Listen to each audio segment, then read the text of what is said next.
Welcome, and thank you for taking time out to listen and watch to Group 2's presentation of Organizational Design, Incorporating Models to Demonstrate Change. Group 2 consists of Michael Laughlin, Ashley Rakstra, myself, Corey Fosnight, and Christopher Stock.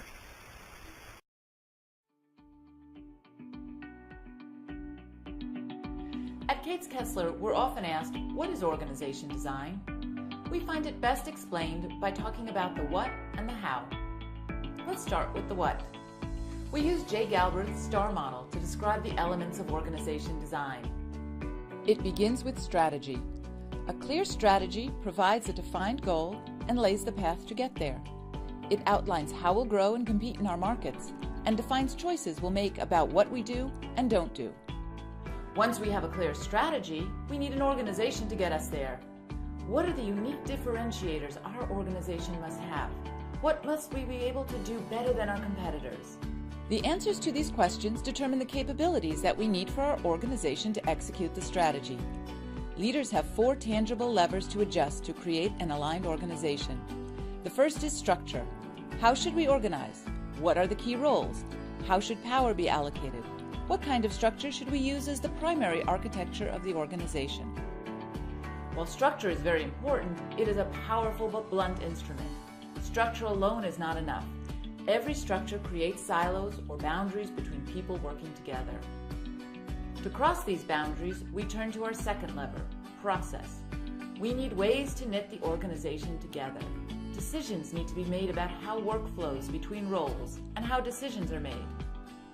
Management processes that link people together and create the right conversations need to be designed in alignment with the structure.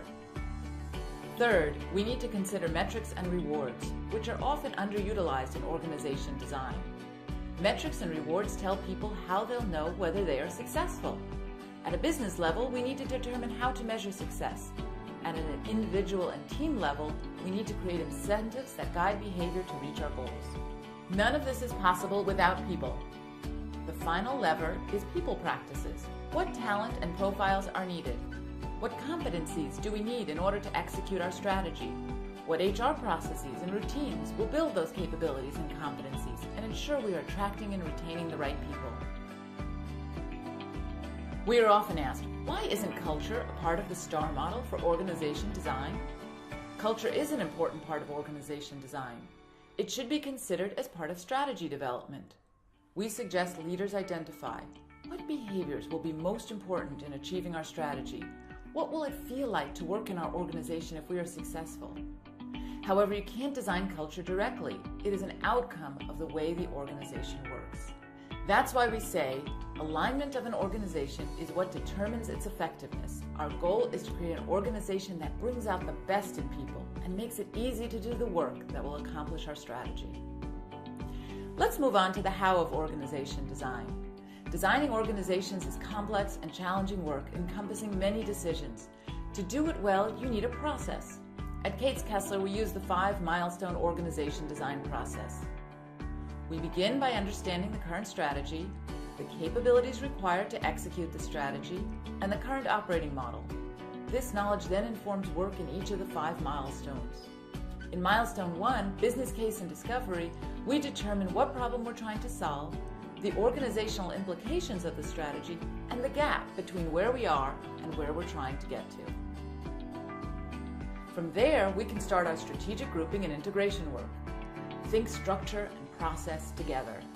We choose a basic structure that supports the strategy and begin tying the pieces together, intentionally designing the points of linkage across boundaries. We tend to do this work in a very participative way, involving people from across the organization. We really focus on the design in organization design to create and iterate options, evaluate them, and create prototypes that can be used and tested before we make final decisions. Once we're clear on our new organization model, we need great people to lead and staff pivotal roles. Organization design isn't finished until the right talent choices have been made. Finally, we must determine how we will transition from our current state into their future state, learning and adjusting as we go, realizing that organization design, like any continuous improvement, is the ongoing work of leadership. There you have it. Together, these 2 models describe how we bring the what and the how of organization design together with great success both with small and large firms around the world. Please learn more about us at casekessler.com.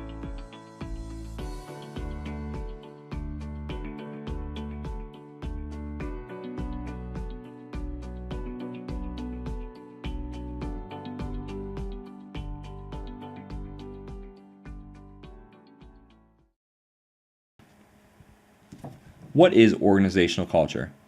Organizational culture summarizes attitudes, values, norms, and habits of an organization.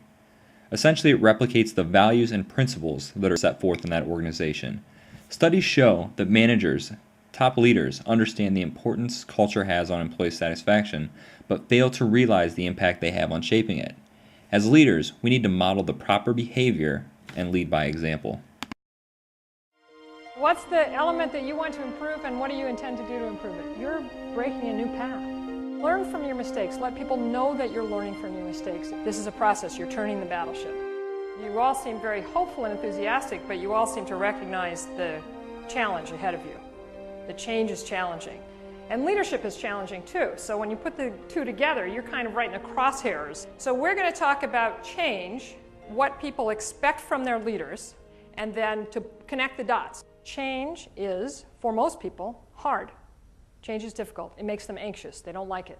So let me ask you, I've heard that you are not unwilling to speak out as a group. When you hear the phrase corporate culture, what does that mean to you?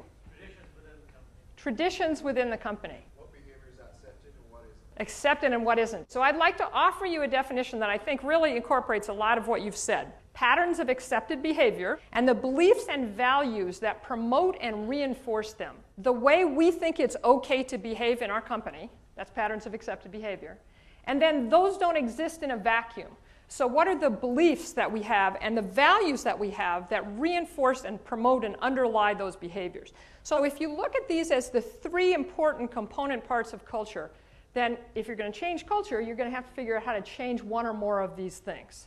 Behaviors are important. They really change the way your business looks and operates. The new behaviors need to seem to be, to people, easy, rewarding, and normal. They'll do a behavior if it's easy, meaning there are no obstacles to their doing it, and they feel they have the skills and knowledge to do it. People think initially of rewards in terms of money, but actually usually that's not on the top of people's lists. You, as leaders, modeling the behaviors that you want, that is a critical way to make it normal. One of the essential parts about being a leader during times of transformation is sometimes you're breaking a new path. You're doing things that people who have been your leaders and managers have not done. So it requires that willingness to kind of get out over your skis a little bit and do things that seem a little scary because you're not sure how they're going to turn out. For the last 10 years, I've been offering this as a model to leaders. It seems to be accurate and it seems to work well. And here's how we came up with this. At the time, my kids were small and I was reading them a lot of fairy tales. There are characteristics of leadership in all these folk and fairy tales that start out where there's a task, right? And there are three brothers, sadly it's always brothers, who are charged one at a time with doing this task. The first two, total failure. They completely mess up in one of a variety of ways. And then the third one, who no one believes in at the beginning and is sitting in the fireplace with rags on, right? He ends up getting to the end and climbing the glass mountain and saving the princess. So not only does he maintain his far-sightedness, his vision, but he articulates it in such a way that it feels inclusive. Other people want to help him. Second is he's passionate. And that doesn't mean loud. It means deep. Passion is depth of commitment. So all along the way, no matter what's happening, they throw him in boiling oil, they put him over a cliff, comes back, keeps going. The leader is always courageous in a different way. He does things that are personally difficult for him if they will benefit the enterprise. That's a higher level of courage. Then he is wise. Often, he's told to do something by the resident shaman, doesn't do it, screws up, all kinds of bad things happen, comes back around, is faced with the same situation again, and does it. He learns from his mistakes. The other part of it is providing objective counsel. The leader always says what's true. Okay, next is generous. Invariably, at the beginning of these stories, there's a little vignette where the kid's going along, he's just left his dad's house, and he comes to an old lady sitting by the side of the road who says, can you spare me half of your loaf of bread? His older brothers, they have just blown her off. He, however, gives her half the bread, and she turns into a wizard and helps him. So generosity, there is always the potential to be generous or not generous, and when the leader is generous, good things happen. And the last one is trustworthy. If that kid says he's going to rescue the princess and marry her, she can go ahead and send out the invitations. It's going to happen, right? His word is his bond. Acknowledge that it's tough, and then say, and here's where we're trying to go, and here's why it's important. They need you to not have one foot out the door, because it's really helpful to people to know that you're not perfect. Be willing to share with people. Be willing to let people understand what you've learned and what's helpful to them. Empowerment is being generous with responsibility. I hope that you can be the kind of leaders that are always learning, always growing.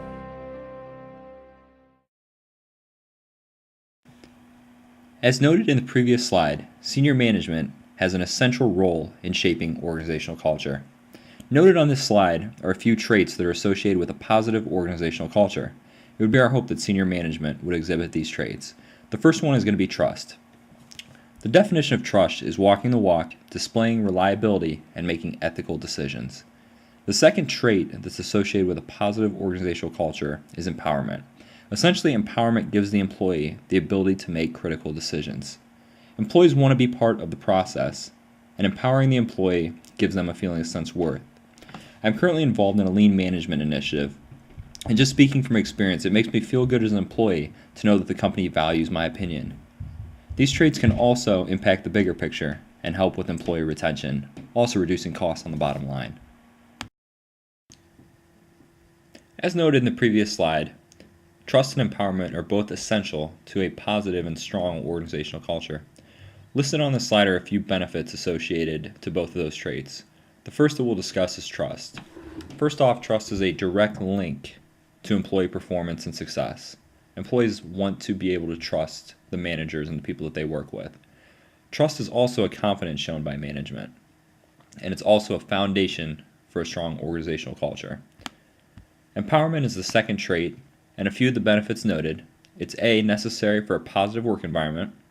It creates value for the organization and worth for the employee. It also creates company loyalty and has the ability to create a decentralization. There are many ways to redesign an organization, but the culture has to be enhanced as well. Redesigning the organizational design is very important, but not having a safe work environment with it can lead to bigger problems. Many companies do not realize the importance of engaging employees. Within the next video, you'll see many important statistics about engaged employees.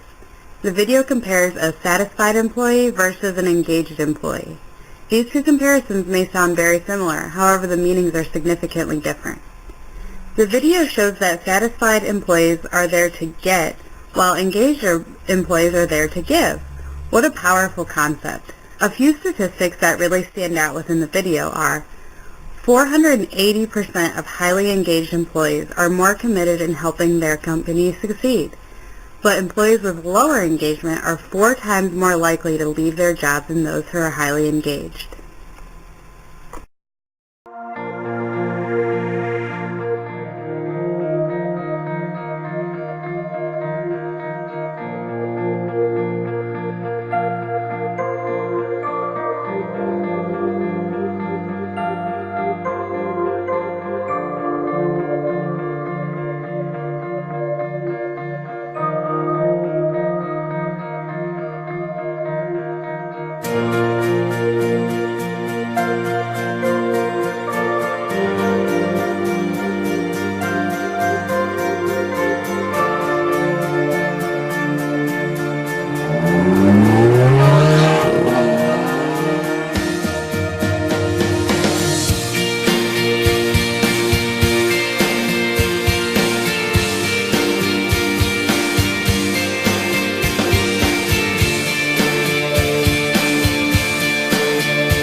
Employee engagement starts with management. Attitudes are contagious, especially from management to employees. A disengaged manager is more likely to have disengaged employees. Think about the company you work for. Do the managers set the tone for the rest of the employees? Are you sinking the boat or are you paddling? Do you feel you are a satisfied employee or an engaged employee? These questions are very important to ask yourself and to see what you can change within your culture. Think of the questions and do a self-evaluation. Think of the ways you can change your attitude in the way you do business. Think of how you can change in the organizational design that it can allow the company to become even more successful than it is today. You can be the change the future needs. As discussed throughout the class, there's a large portion of students that argue that people were the most important part of an organization. People are the ones that empower companies to become great. Managers have many goals for the employees. They want to train them until they gain the knowledge necessary to do the job. They want to maintain the good employees and help the best ones grow. But as a manager, how do you expedite the process? So how do you expedite the process? Well, what about offering group incentives or rewards? Which, no surprise, rewards just so happens to be a second fragment of the STAR model. Well, authors Park and Kim studied various employees across many organizations. They conducted the study to see if they could statistically conclude if there were any effects that group incentives would have on employees' attitudes towards the company, whether that be good or bad. Well, their hypothesis was that group incentives would have a positive effect on perceived organizational support and the commitment that employees would then have towards their employer. The results that Park and Kim found were intuitive yet transformational. When employees feel they are part of the success of a company, the company's goals and the employees' goals match. Employees change their outlook when they feel support from their employer. They change from task-oriented people that show up to work just to get something finished and go home to truly becoming engaged. The support they feel when they are rewarded as a group when the company does well almost makes employees feel obligated to give back. This may help increase employee retention as well as increase employee satisfaction. And these results actually increase even more when the company is a more innovative company, as shown in the graph, than when the company is not as innovative. So recently I just wrote a special report on franchise conference award ceremonies and some things that you could do, and obviously part of that is the incentive programs and how you create the incentives and the awards. And I think it's fascinating how many systems will not have their awards and recognition based on their culture and their vision and their goals. There's like a disparate thing going on there. Yeah. And look, I think it's not just drill that down into your business. How often do you try and reward your people on things they don't care about? Right. And I had an issue with a number of my companies. I was thinking if I just give them a bonus at the end of the year, everyone's going to be happy because it's, a financial incentive or profit share or whatever. That's what's going to make them really excited about coming to work every day. But what I wasn't really asking was what was their hot buttons. Right. What were they passionate about? What were they excited about? What was really important to them? And so, like I do my own personal plan and vision, I asked all my staff to do exactly the same thing. Nice. Because what it revealed for me was what they want out of life. And sure, everyone wants to make a few bucks and live relatively stress-free financially. But there were other things that were equally as important to them, recognition or fun or, family or travel or whatever. And by drawing out some of the things that came from their own personal plans and visions, I was able to say, wow, well, I probably still need to give you some sort of financial reward relative to your bonuses or your profit share. But if I reward you or incentivize you along the way for the things that you care about, this is also in line with the culture of our business, which was about understanding, being present, being connected as a team and having that unity in the business. If I didn't take the time to understand what their needs were, there's no way I could possibly put that sense of unity or that culture of unity in the business. Same thing happens with the franchise system. We don't incentivize our staff based on what they want from the business Right. in a franchisee perspective. From a franchisor perspective, we bonus or we incentivize or we reward growth or sales Right. or marketing, Right. all the stuff that Right. drives the business, but we don't reward, well, you've been the most connected guy in the franchise system this year. Right. Right. Unity, Right. presence, Exactly. vulnerability. We don't put those things on the list of Communication. Yes. You're the one You're the- that opens the emails that we work so Exactly. hard to send. You have a 100% rate of opening every email we send out. Therefore, you get an award at this year's awards. Like, no, never Yeah. happens. Yeah. But we'll give you an award if you are the top sales guy. You might be a pig that no one likes. Right. You never talk to anybody. You're arrogant. Everyone hates your guts. Yeah. But you made the most sales, so we'll reward you. Right. The alignment, to your point earlier, needs to happen both, with what people want out of their incentive systems or incentive programs, but also what we want to really drive, the messages we want to drive in the business relative to those rewards. Right, right. And I think that reward, recognition, and just honoring a job well done in whatever category that is paramount. I think it's critical. Absolutely. Another model that organizations can use as a guideline for organizational design is the IDEA model. The IDEA model is a collaborative organizational design process integrating innovation, design, engagement, and action. The IDEA model uses design thinking foundation along with appreciative inquiry and rapid interactive prototyping. Using this model for design organization allows the employees to be hands-on and creative. In a representation of the IDEA model, SEL Corporation decided to redesign the organizational structure of the company. SEL wanted a process that would allow for multifunctionality. To create a process that would allow for the functionality the corporation needed, it implemented the IDEA model to show step-by-step guidance to be successful. The goals for the new organizational model were service, sustainability, and quality of work life. The service goal was to have a service hub offering customized education, training, and lifelong learning opportunities. The sustainability goal was to deliver cost-effective programming that adds value to the institution and the community. The quality of work-life goal balanced workloads that maximize the potential of each SEL team member, making it flexible, proactive, and supportive. SEL decided to have a definitive beginning, middle, and end to each process to keep the employees engaged. The process was very fast-paced, and most of the staff members were present. This allowed the research phase to be observational in that all participants present were assumed to have full knowledge of the system. The final design was created by the MIT team. The team developed a prototype that included the best ideas from each of the 10 models developed. The model was presented to the staff to come to an agreement on the final design. SEL's final organizational model had the stakeholders being the center of the organization, with instructional services, community building, and student services all being focal points of the final design. The final model allowed SEL to achieve each goal while using the IDEA model for guidance. The IDEA model is unique and successful because it allows employees to be a part of the process. As stated above, the employees that feel important are going to have a greater sense of empowerment and trust. The IDEA and other models set guidelines for businesses to follow. These models are not to give boundaries or set steps. It is to help build an innovative, design-thinking business model. The world of organization design is not static.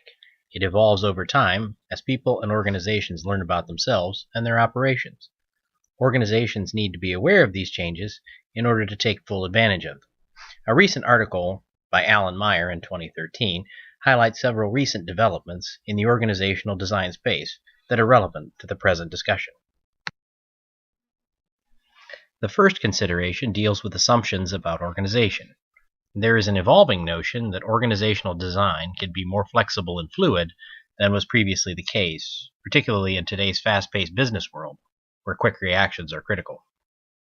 Organizational designers should avoid, quote, rigid configurations of components, unquote, that seek to ensure control, create stability, and absorb uncertainty in designing modern organizations, as outlined in the paper by Meyer. Rather than hierarchical thinking, designers should be free to use design thinking in looking at what the organization needs to do. This conceptualizes the organization as complex and adaptive, able to spontaneously achieve a sense of system-level order. Second, considerations about organizational design knowledge are changing as well. The conventional wisdom that design knowledge comes from objective data analysis is being replaced by a view that such knowledge can be better obtained by open-ended conversations with organizational design practitioners. Also, designers can provide guidance on organization design largely by intervening in the organization itself, not by simply examining and applying existing models from literature using an external viewpoint.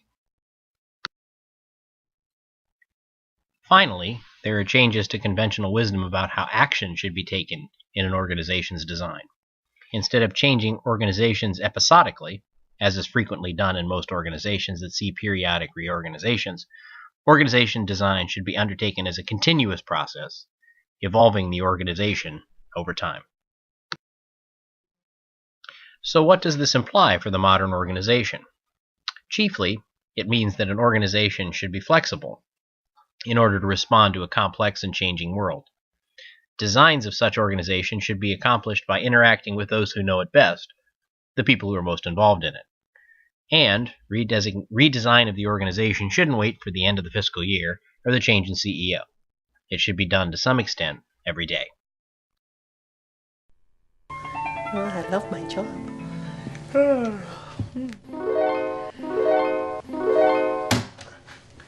It's Monday! Monday morning! Yes! Yes!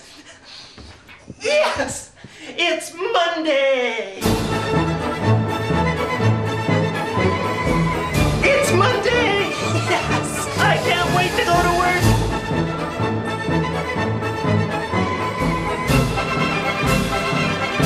I'm going to work!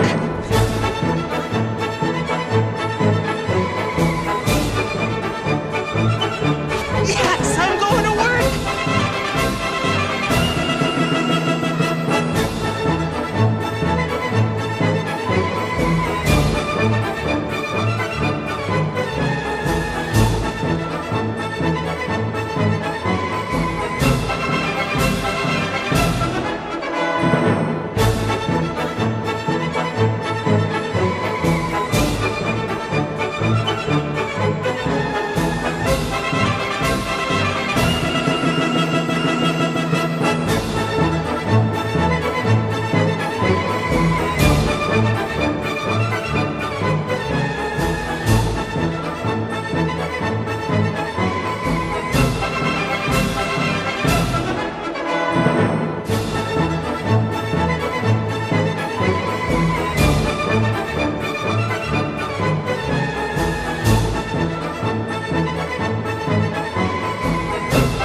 My office! I'm at my office!